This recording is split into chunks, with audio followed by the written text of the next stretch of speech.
Hi all, good morning, good afternoon, and good evening. Welcome to my channel, What's Going on India.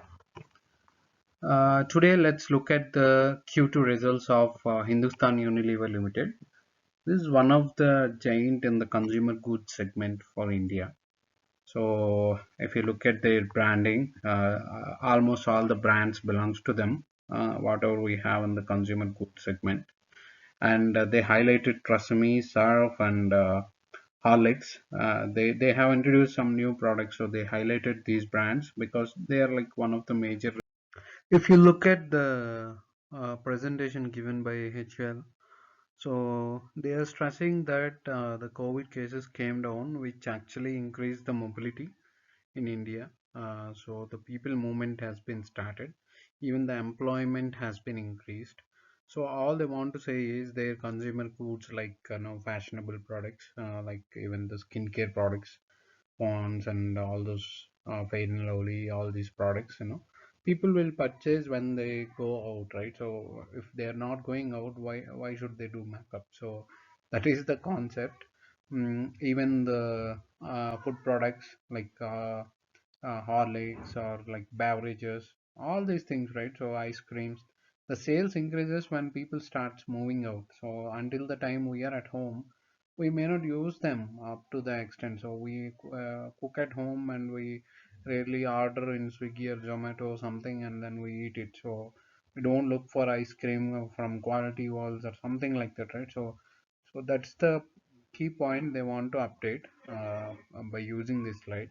And it is actually true that the revenue will increase for HUL once the people movement starts with respect to all the segments, I'll say all the segments. And if you see the FMCG market growth moderating, so this is how the year on year growth that is happening in the FMCG segment. So Jan to July 21, August to September 21. So Jan to July there was a little higher demand. If you see this blue bar, and pink bar is August to September. So this has little lower in demand, either in rural or in urban. Probably due to seasonal changes, we have a rainy season here, we have a summer there. So I think it's all matters. It all combines together to demand the forecast, like how many consumer goods will be consumed by customers during those periods.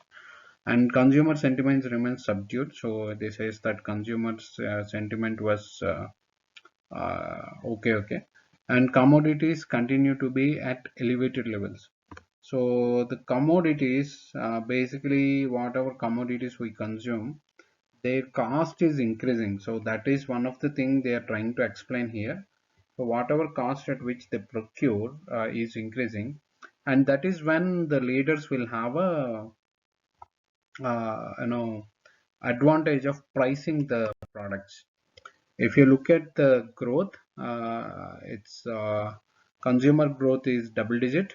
So this is not a small company, right? So even having a growth of double digit is like a very good growth. And business gaining shares and penetration. Pricing further stepped up sequentially. So they priced their products. So last year and this year quarter one and this year quarter two, the pricing is going up. So this is the advantage any market leader will have. So even though they price up, their sales will not come down. So people won't stop buying them because they feel like this is the best product, and that is the advantage they get in the market. And their EBITDA was 25%, 70 basis points, so it increased quarter on quarter. And the growth is domestic consumer growth is 11%, underlying volume growth is 4%, margin is 25%. This is a negative news, minus 40 basis points. PAT is 7% growth. Uh, for a HUL like company, this is a small number, single digit. We should expect double digit number, but it is because of the pricing. So the commodity prices of the raw products increased, and that's how they were unable to get more profit. So that's the concept of this basic profit gaining formula. And yeah, so Now, if you look at the sales increased by 12%, but PAT did not increase accordingly. EBITDA increased 25%, PAT is 6%, so this is just half of it.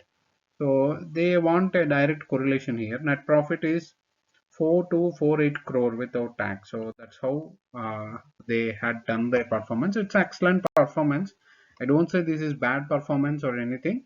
This is good performance, but there were some factors which have impacted them. So this is some of the things which they are trying to explain us, like what they are trying to improve. Now, to take a long-term view or a long-term position onto HUL as an investor, right? So we need to understand something. So what is HUL? If you look at their branding, so the Lakme, the skincare, the Ponds skincare, and Vaseline skincare, like this, all the brands, Fair and Lovely skincare. So all these brands which are there for skincare, all were of HUL's brands. And if you look at the hair, Trust Me and Dove shampoos, these are all HUL brands. So these are one of the market leading brands. So none of these are like small brands. All are saloon special like kind of brands. So they are very popular. And into this segment of hygiene, Lifebuoy, and we have this toothpaste Pepsodent, Lux, Surf Excel, Domex, Vim, Rin, Comfort. Recently, they acquired Horlicks. Horlicks is also a brand of HUL now. North Soups, Quality Walls Ice Cream, Boost. See, these are the market leaders in this segment. Horlicks, Boost, and Bonvita. And Horlicks, Boost, both are of HUL. And then Kissan. This is very popular. Everybody knows Three Roses. And yeah, so if you look at, right, so they have these even new age brands like Love, Beauty, and Planet, and Simple. So these are some of like brands which are like people don't know that these are HUL brands. So they have all the brands in the world, like whatever we see in a retail market, all the top brands are from HUL. So there is no scope like we feel like okay, HUL is gone. So everything is HUL for us if you go to a retail market. So their growth story is continuing in home care, personal, and food refreshments. So it's averagely growing in all the segments. 15% in home care. So this is one thing we have to eye at. And yeah, so it is going at a good pace. And for a company like HUL, we don't need to worry because of any results that are statutory for a specific quarter or specific period. They have the power to increase their growth. So here, if you see, their EBITDA margin came down by 40 basis points. So this is one of the negative news for them. I don't see that huge negative item in this 40 basis points down. So what I feel, so they have given an interim dividend also for the investors, 15 rupees per share, 1 rupee more compared to last year for the 235 crore shares. And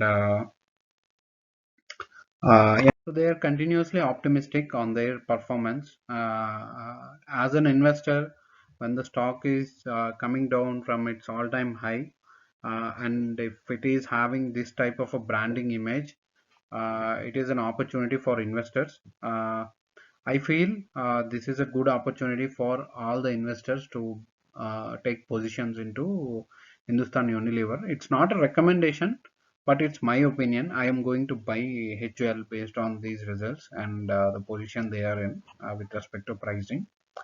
I hope you liked my content. If you like it, please like the video and share it and subscribe. Thank you.